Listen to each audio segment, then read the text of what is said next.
Bearing installation. Left crankcase, counter shaft bearing. Support the crankcase as shown. Always support the crankcase by holding it firmly.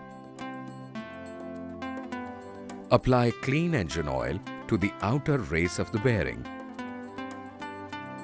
Place the bearing squarely with the number facing outwards.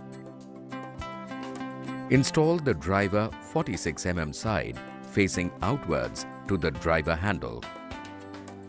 Install the pilot 20 mm to the driver handle. Locate the pilot and driver attachment on the bearing. Now drive in till the bearing is installed securely in the crankcase. Ensure that the bearing is seated properly in the crankcase.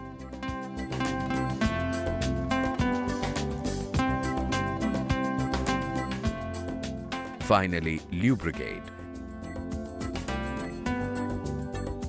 and install the countershaft oil seal.